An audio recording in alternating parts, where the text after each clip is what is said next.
नमस्कार मंडळी, स्वागत आहे आपल्या यूट्यूब चॅनलवर. ठरलं तर मग या मालिकेच्या पुढील भागात आपल्याला असं पाहायला मिळतं की आता सरंजामे घरी टीव्ही बघत असतो.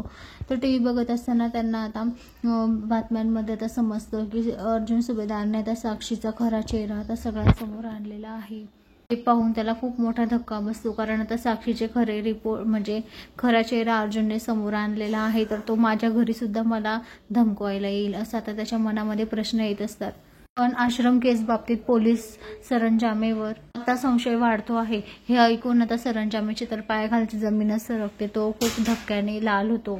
तो एवढा घाबरलेला असतो. तेवढा त्याचा आता अर्जुन आणि सायली त्याच्या घरी येतात. तेव्हा आता सरंजामे मस्त आरामात बसलेला असतो. तेव्हा आता अर्जुन म्हणतो, या फाईलमध्ये ना तुझे सगळे लिस्ट आहे, तू कुठे रिकामी कामं केलेले काय नाही आणि इल्लीगल कामाची लिस्ट आहे आणि हो पुराव्यासकट आहे असं आता अर्जुनने धमकी दिलेली असते आता सरंजामेला. आता सरंजामे तर चांगलाच घाबरलेला असतो. एवढं आता बातम्यांमध्ये ती मुलगी म्हणते की ऑफिसर सरंजामे आता काही लपवण्याचा प्रयत्न करतायत का.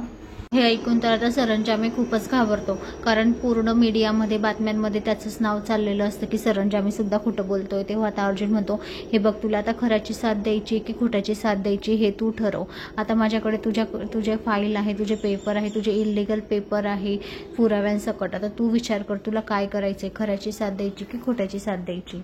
अर्जुनने तर आता रोखठोक त्याला सांगितलेलं असतं, तू निर्णय तुझा आहे, तुला साथ द्यायची आहे की नाही द्यायची निर्णय तुझा आहे, तू बघ आता, असं फाईल त्याच्या हातात देतो. तर मंडळी, अशाच मालिकेच्या नवनवीन अपडेटसाठी चॅनलला लाईक आणि सबस्क्राईब करा, शेअर करायला विसरू नका. धन्यवाद.